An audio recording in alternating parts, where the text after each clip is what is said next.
Hi guys, welcome YouTube channel. ನಾನು ಶ್ರುತಿ ಪವನ್ ನಾಯ್ಡು.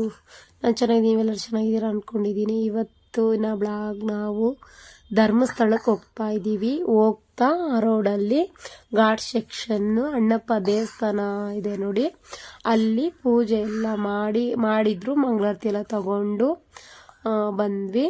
ಹಾಗೆ ಕಾಲು ತೊಳೆಯೋಕ್ಕೆಲ್ಲ ನೀರು ಇದೆ ನೋಡಿ, ಅಲ್ಲೆಲ್ಲ ತೊಳ್ಕೊಂಡು ಪೂಜೆ ಮಾಡ್ಕೊಂಡು ಹೋದ್ವಿ. ಆಮೇಲೆ ಅದೇ ಲೈನಲ್ಲೇ ಒಂದು ಸ್ವಲ್ಪ ಬ್ರಹ್ಮನ ಫೋಟೋ ಎಲ್ಲ ಇಟ್ಟು ಪೂಜೆ ಮಾಡ್ತಾರೆ, ಅದನ್ನು ನೋಡ್ಕೊಂಡು ಬಂದ್ವಿ.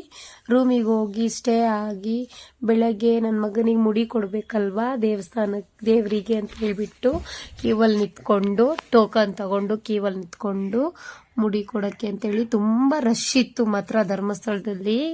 ಎಲ್ಲಿ ನಿಲ್ಲಕ್ಕೂ ಜಾಗ ಇಲ್ಲ, ಅಷ್ಟು ರಶ್ ಇತ್ತು. ನಾವು ಇದು ಕರೆಕ್ಟ್ 5 ಗಂಟೆಗೆ ಹೋಗಿ ನಿಂತಿದ್ವಿ. ಹಾಗಾಗಿ ಮುಡಿ ಎಲ್ಲ ಕೊಟ್ಟು ಸ್ನಾನ ಎಲ್ಲ ಆಗಿ ಎಲ್ಲ ಆಯಿತು. ನಾವು ಕ್ಯೂ ಅಲ್ಲಿ ಬರೋಕ್ಕೆ ಹೋಗೋಕ್ಕಾಗಲಿಲ್ಲ. ದರ್ಶನಕ್ಕೆ ನಾವು 200 ರೂಪಾಯಿ ಟಿಕೆಟ್ ಕೊಟ್ಬಿಟ್ಟು ಸೀದಾ ಬಂದ್ಬಿಟ್ವಿ. ಜನ ಎಲ್ಲದು ಬರೋ ಇದಕ್ಕೆ ಅಷ್ಟೇನು ಜನ ಇದ್ದಿಲ್ಲ. ಕ್ಯೂ ಆಗಿದ್ರೆ ನಮ್ಗೆ ಲೇಟ್ ಆಗೋದು. ಅಲ್ಲೆಲ್ಲ ಬೋದು ಪಾಪು ಕೂದಲೆಲ್ಲ ತೆಗೆಸ್ಕೊಂಡು ರೂಮಲ್ಲಿ ಮತ್ತೆ ನಮ್ಮನ್ನೆಲ್ಲರನ್ನೂ ಕೂರಿಸ್ಬಿಟ್ಟು ಟಿ ವಿ ಹಾಕಿ ಅಲ್ಲಿಂದ ಏನೇನು ಮಾಡಿದ್ದೀವಿ ಅಂತ ಹೇಳ್ಬಿಟ್ಟು ಟಿ ವಿಯಲ್ಲಿ ತೋರಿಸ್ತಾರೆ. ಅದನ್ನೆಲ್ಲ ನೋಡಿಕೊಂಡು ನನ್ನ ಮಗ ದೊಡ್ಡವನು, ಅಮ್ಮ ಫ್ರೂಟ್ಸು ಎಲ್ಲ ಇದೆ ಅಮ್ಮ, ನಾನು ತಿನ್ನಬೇಕು, ಕಪ್ ಫ್ರೂಟ್ಸ್ ಎಲ್ಲ ಇದೆ ತಿನ್ನಬೇಕು ಅಂದ. ಆಮೇಲೆ ನನ್ನ ಚಿಕ್ಕ ಮಗನು ಆಟ ಮಾಡ್ದ, ಅವನಿಗೊಂದು ತಿಕ್ಕೊಟ್ಟು ಅವನು ತಿಂದ ಕೂತಿದ್ದ.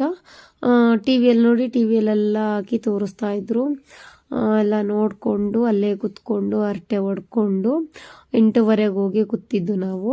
ಹರಟೆ ಎಲ್ಲ ಹೊಡ್ಕೊಂಡು ಮತ್ತು 10:00 ಬಿಟ್ಟರು, 10:15 ಬಿಟ್ಬಿಡ್ತಾರೆ. ಪರವಾಗಿಲ್ಲ, ನೋಡ್ಬೋದು. ಹೋಗಿ ಊಟ ಎಲ್ಲ ಮಾಡಿಕೊಂಡು ದರ್ಶನ ಎಲ್ಲ ಆಯಿತು. ಬಂದ್ವಿ ಪಾರ್ಕಿಗೆ. ಸುಸ್ತಾಗ್ಬಿಡ್ತು ಅಲ್ಲೇ. ಬೆಳಗ್ಗೆ ತಿಂಡಿ ಮಾಡ್ಕೊಂಡು ಹೋಗಿ ದರ್ಶನಕ್ಕೆ ನಿಂತಿದ್ದಲ್ವ, ಹಾಗಾಗಿ ಬಂದು ಪಾರ್ಕಲ್ಲಿ ಎಲ್ಲರೂ ಕುತ್ಕೊಂಡು ನನ್ನ ದೊಡ್ಡ ಮಗ ಎಲ್ಲ ಇದು ಸಣ್ಣವನ್ ಮಲಗಿದ್ದ ಅಂತ ಹೇಳ್ಬಿಟ್ಟು ಅಲ್ಲೇ ನಾನೊಂದು ಸೀರೆದು ಹಾಕ್ಕೊಂಡು ನನ್ನ ದೊಡ್ಡ ಮಗ ಮೀನು ನೋಡಬೇಕು, ವಿಡಿಯೋ ಮಾಡ್ಕೊಬರ್ತೀನಿ ಅಂತ ಹೇಳ್ದೆ. ಸರಿ ಅಂತ ಹೇಳ್ಬಿಟ್ಟು ಫೋನ್ ಕೊಟ್ಟು ಕಳಿಸಿದ್ದೆ. ವಿಡಿಯೋ ಎಲ್ಲ ಮಾಡಿಕೊಂಡು ಅವನು ಸ್ವಲ್ಪ ಎಂಜಾಯ್ ಮಾಡಿಕೊಂಡು ಬಂದ. ಏನು ಗೊತ್ತಾ, ನಮಗೆ ಕರ್ಕೊಂಡು ಹೋಗೋದಲ್ಲ, ಕರ್ಕೊಂಡು ಹೋದ್ಮೇಲೆ ಮಕ್ಳಿಗೆ ಏನೇನು ಇಷ್ಟ ಇಲ್ವಾ ಅಂತೆಲ್ಲ ಕೇಳ್ಕೊಂಡೆ ಕರ್ಕೊಂಡು ಹೋಗ್ಬೇಕು. ಪಾಪ ಕರ್ಕೊಂಡು ಹೋದ್ಮೇಲೆ ಏನಾದರೂ ಒಂದು ವಸ್ತು ಕೇಳ್ತಾರೆ, ಅದು ನಮ್ಗೆ ಕೊಡ್ಸೋಕ್ಕಾಗಲ್ಲ ಅಂದಾಗ ಎಷ್ಟು ನೋವಾಗುತ್ತೆ ಅಲ್ವಾ. ಹಾಗಾಗಿ ಅವನೇನು ಕೇಳ್ತಾ ಇಲ್ಲ. ಮುಂಚೆ ಆದರೂ ಅದೇ ಬೇಕು ಇದೇ ಬೇಕು ಅಂತ ತುಂಬ ಕೇಳ್ತಾ ಇದ್ದ ಪಾಪ. ಇವಾಗ ಅವನು ಏನೂ ಕೇಳಲ್ಲ. ಹೊಟ್ಟೆ ತುಂಬ ಊಟ ಆಯ್ತಾ, ಅವನ ಪಾಡಿಗೆ ಅವನು ಆಟ ಆಡ್ತಾ ಇರ್ತಾನೆ. ದೊಡ್ಡವನು ತುಂಬ ಇದು ಮಾಡಲ್ಲ. ಅವನು ಸೈಲೆಂಟ್ ಆಗಿಬಿಟ್ಟ. ಇವಾಗ ಚಿಕ್ಕವನು ಜೋರಾದಾಗಿಂದ ಅವನು ಸೈಲೆಂಟ್ ಆದ. ಎಲ್ಲ ಫಿಶಿಂದೆಲ್ಲ ವಿಡಿಯೋ ಮಾಡಿಕೊಂಡು ಬಂದು ನನಗೆ ತೋರಿಸ್ತಾ ಇದ್ದ. ನೋಡಮ್ಮ ಎಷ್ಟೆಷ್ಟು ದೊಡ್ಡ ಫಿಶ್ಗಳಿದ್ದಾವೆ, ತುಂಬ ಚೆನ್ನಾಗಿದೆ ಕಣಮ್ಮ ಅಂತ ನನ್ನನ್ನು ಕರೆದ. ನಾನು ಹೇಳಿದೆ, ನಾನು ತುಂಬ ಸಲ ನೋಡಿದ್ದೀನಿ ಮಗನೇ, ನೀನು ಹೋಗು ಅಂತ ಹೇಳಿಬಿಟ್ಟು ಕಳಿಸ್ದೆ. ಎಲ್ಲ ನೋಡಿಕೊಂಡು ವಿಡಿಯೋ ಎಲ್ಲ ಮಾಡ್ಕೊಂಡು, ಅಷ್ಟು ವಿಡಿಯೋ ಮಾಡೋಕ್ಕೆ ಬಂದಿಲ್ಲ ಅವನಿಗೆ, ವಿಡಿಯೋ ಎಲ್ಲ ಮಾಡಿಕೊಂಡು ಬಂದ. ಹಾಗಾಗಿ ನೋಡಿ ಮೀನುಗಳೆಲ್ಲ ಎಷ್ಟು ಚೆನ್ನಾಗಿದ್ದಾವೆ. ಏನು ಗೊತ್ತಾ, ಯಾರು ಏನೇ ಹೇಳ್ತಾರೆ, ಅವರಿಂದ ಬೇಜಾರು ಇವರಿಂದ ಬೇಜಾರು, ಅವ್ರು ಹಂಗಂತಾರ ಇವ್ರು ಹಿಂಗಂತಾರ ಅಂತೇಳಿ ಯೋಚನೆ ಮಾಡ್ತೀವಿ ನಾವು ತುಂಬ. ಆದರೆ ನಮ್ಮ ಬಗ್ಗೆ ನಾವೇ ಯೋಚನೆ ಮಾಡಲ್ಲ, ಅವರು ಇವರು ಅಂದ್ಕೊಂಡು ಅವ್ರ ಬಗ್ಗೆನೇ ನಾವು ತುಂಬ ಯೋಚನೆ ಮಾಡ್ತೀವಿ. ಆದರೆ ನಮ್ಮ ಬಗ್ಗೆ ಯಾರು ಯೋಚನೆ ಮಾಡಲ್ಲ. ಅದಕ್ಕೆ ನಮ್ಮ ಇಷ್ಟ ಬಂದಂಗೆ ನಾವಿರಬೇಕು, ನಮ್ಮ ಇಷ್ಟ ಬಂದಂಗೆ ನಾವು ನಡೀತಾ ಇರಬೇಕು ನಮ್ಮ ಜೀವನ. ಹಾಗಾಗಿ ನಾನು ಯಾರ ಬಗ್ಗೆನೂ ಇವಾಗ ತಲೆ ಕೆಡಿಸ್ಕೊಳ್ತಾ ಇಲ್ಲ. ಮಕ್ಕಳು, ಗಂಡ, ಮನೆ, ಸಂಸಾರ ಅಂತೇಳಿ ಈಗ ಬ್ಲಾಗು ಮಾಡೋಕ್ಕಾಗ್ತಾ ಇಲ್ಲ. ಯಾಕಂತಂದರೆ ಮಕ್ಕಳದು ಇರುತ್ತಲ್ಲ, ಅದು ಇದು ಅಂತೇಳಿ ಹುಷಾರಿದ್ದಿಲ್ಲ. ನಮ್ಗೆ ಯಾರಿಗೂ ಹುಷಾರಿದ್ದಿಲ್ಲ, ಬ್ಲಾಗ್ ಮಾಡೋಕ್ಕಾಗಲಿಲ್ಲ, ಎದ್ದೇಳೋಕ್ಕಾಗ್ತಾ ಇದ್ದಿಲ್ಲ. ತುಂಬ ಅಂದರೆ ತುಂಬ ಹುಷಾರಿದ್ದಿಲ್ಲ.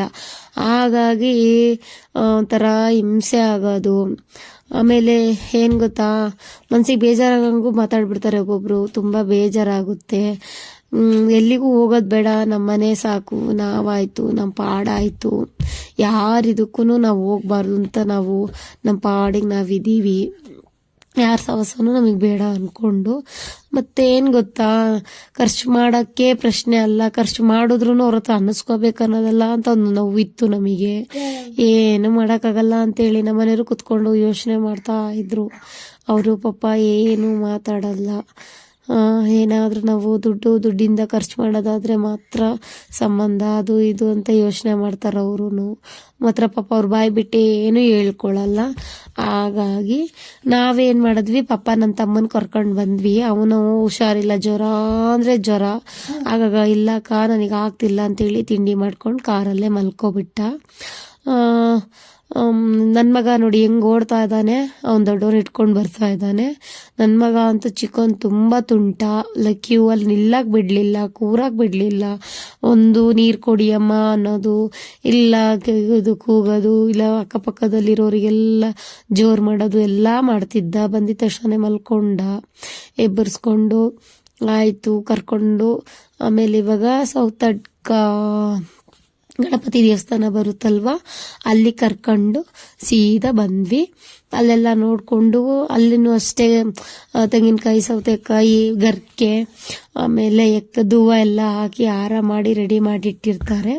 ಅದ್ರದ್ದೆಲ್ಲ ರೆಡಿ ಮಾಡಿಟ್ರೆ 150 ರೂಪಾಯಿ ಒಂದು ಪ್ಲೇಟು ಅಂತ ಹೇಳ್ಬಿಟ್ಟು ತಗೊಂಡೋಗಿ ಕ್ಯೂ ಅಲ್ಲಿ ನಿಂತ್ಕೊಂಡು ಅದನ್ನು ಕೊಟ್ಟು ಪೂಜೆಗೆಲ್ಲ ಕೊಟ್ಟು ಏನಾರ ಅರ್ಕೆ ಇದ್ರೆ ಕೊಟ್ಬಿಟ್ಟು ಗಂಟೆ ಕಟ್ಟಬೇಕಂತೆ. ಸುಬ್ರಹ್ಮಣ್ಯನು ಕಟ್ಟಿದ್ವಿ, ಹಾಗಾಗಿ ಕುಕ್ಕೆ ಸುಬ್ರಹ್ಮಣ್ಯ ಹೋದ್ವಿ. ಎಲ್ಲರಿಗೂ ಬಾಯ್ ಬಾಯ್.